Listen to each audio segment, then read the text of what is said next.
네, 조금 전에 이 호주와 인도의 금리 결정 소식이 나왔습니다. 호주가 기준금리 2.5% 동결했다는 소식이 나오고 있습니다. 호주는 이렇게 해서 지금 10개월째 2.5% 수준을 유지하는데요. 사상 최저 수준의 금리입니다. 인도는 역시 금리를 동결했습니다. 8%로 기준금리 동결 소식 나왔습니다. 자, 내일장 미리 보기 한번 해보도록 할 텐데요. 토러스 투자증권 김종수 연구원입니다. 연구원님 안녕하세요. 예, 안녕하세요. 예, 내일 선거로 휴장하고요. 이제 목요일장이 한 주의 마지막 거래일로 남아있는 상태입니다. 내일장 미리 보기 국내 변수 어떤 게 있을까요? 역시 오늘 시장에 좀 힘을 좀 빼는 부분이 외국인 순매도 전환을 할 수 있겠습니다. 최근 외국인이 15일 연속 순매수를 했다가요. 오늘 이제 처음으로 이제 순매도로 전환이 되는데요. 선거 이후에도 외국인 순매도가 앞으로 계속될지가 좀 주목될 것 같습니다. 지금 수급이 좋지 못한 상황이기 때문에 외국인이 매도할 경우에는 좀 증시에 부담이 된다고 볼 수 있을 것 같고요. 또한 펀드 판매가 지금 계속되고 있습니다. 5월 15일 경부터 지금 국내 주식형 펀드에서 자금이 유출되고 있는데요. 최근 5월 28일 하루 잠깐 이 자금이 들어왔다가 다시 또 지금 순유출이 재개되고 있는 상황입니다. 지금 외국인이 순매수가 좀 얇아지고 있는 상황이라서 이 펀드 판매 지속은 역시 증시 부담이라고 볼 수 있겠습니다. 오늘 장중 원엔 환율이 1,000원선을 좀 하회했었는데요. 엔화는 하방 경직성을 가지고 있지만은 원화는 하방 경직성을 가지고 있지만 엔화가 지금 다시 조금 약세를 나타내고 있는 현상입니다. 오늘 환율이 계속해서 좀 떨어질 경우에 역시 우리나라는 일본과 여전히 좀 경쟁 관계가 높기 때문에 증시 부담이라고 볼 수 있을 것 같습니다. 원엔 환율이 1,000원선을 하회하는 모습, 또 당국의 개입이 있지 않을까 이런 예상들도 있었는데요. 특별하게 원달러 환율은 하락세로 전환된 이후에 큰 움직임을 보여주지 않고 있습니다. 자, 해외 변수는 어떤 게 있는지 좀 살펴볼게요. 외국인이 오늘 유가증권 시장에서 16거래일 만에 말씀하셨듯이 매도로 전환됐는데 해외 변수에서 외국인의 좀 심리를 읽어볼 수 있는 방향성을 변화시킬 수 있을 만한 조짐들 확인할 수 있을까요? 예. 역시 이제 선거를 통한 이 휴장 때문에 미국 증시에 오늘과 내일 이틀 연속을 좀 확인해 볼 필요가 있는데요. 일단은 이 미국 증시의 변화를 보려면 최근 미국 금리의 하락이 앞으로도 좀 지속될 것인가에 대한 트렌드를 좀 읽어볼 필요가 있습니다.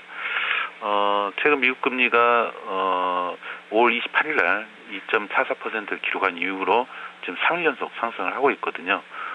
미국 경기 회복에 대한 신뢰가 좀 약화되면서 나타난 현상이었기 때문에 이 금리가 최근 상승한 게 어떤 다른 시그널을 보여주는 게 아니라는 관점에서 좀 볼 필요가 있습니다.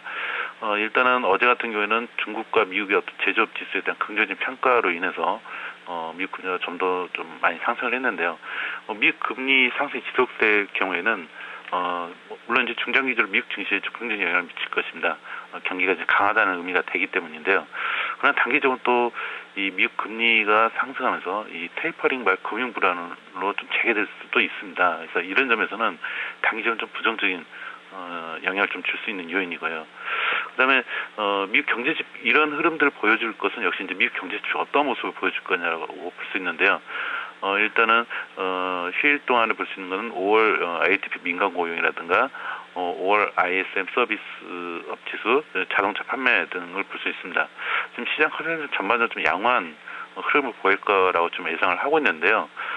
그러나 이제 경제 지표들 긍정적인 모습을 보여준다고 하더라도 사실 이번 주말에 지금 예정돼 있는 5월 비노 고용 지표에 대한 시장 관심이 상당히 더 높습니다. 그래서 경제 지표가 좀 우호적인 모습을 보이더라도 미국 증시에 미칠 영향 좀 제한되지 않겠냐 보입니다. 그래서 미국 경제 지표의 어떤 지표의 모습에 상관없이 좀 미국 증시는 약간 관망 모드를 좀 계속하는 그런 분위기일 것 같습니다. 또 하나 이제 우리나라 시간으로 이제 목요일 오후에 이제 확인이 되겠죠. 22의 6월 회의가 지금 예정돼 있는데요. 시장에서는 22 회의에 대한 관심이 지금 많이 높아지고 있습니다. 22가 이번 6월 회의에서 추가 경기 부양 조치를 할 거라는 기대를 좀 많이 나타내고 있고, 그러면서 유로가 이제 많이 반응을 했습니다. 만약에 22 추가 부양 조치가 일회성에 그칠 것이냐 아니면 지속될 것이냐에 따라 국제 외환 시장 변동성이 확대될 수 있기 때문인데요. 만약에 20의 추가 부양 소식이 일시적이라면은 이것은 유로 강세를 다시 유발할 거고 이로 인한 달러 약세는 워낙 강세로 이어지면서 증시 부담을 좀 줄 수 있다는 점입니다. 그래서 이러한 점에서 20의 6월 회의를 좀 주목할 필요가 있는 것 같습니다. 예. 전반적으로 환율을 좀 중요한 변수로 보시고 또 글로벌적으로 각국의 정책들, 통화 정책, 특히 ECB 주목해 주셨는데요. 목요일장 전망해 주시죠. 어떤 전략 필요할까요? 예. 앞서 말씀드린 좀 미국 경제 지표를 통해서는 아직까지는 미국이 좀 빠른 회복 한다라고 강한 신뢰를 하기는 여전히 좀 어려운 상황입니다.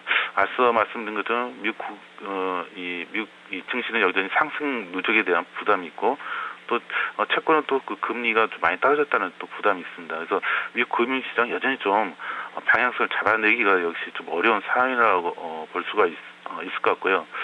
국내적으로도 최근 세월호 참사 영향이 좀 만회가 되는 그런 모습이고 수출도 좀 견조한 회복을 보이고 있지만은 무엇보다도 미국 펀더멘털 신뢰가 지금 높지 않은 상황이기 때문에 국내 경기 회복에 대한 믿음도 그렇게 좀 좋지 못하는 상황입니다. 그래서 이런 상황에서 미국 증시의 어떤 움직임에 따라서 계속 국내 증시도 좀 등락을 보이는 그런 관망무드로 갈 수밖에 없지 않을까 생각을 합니다.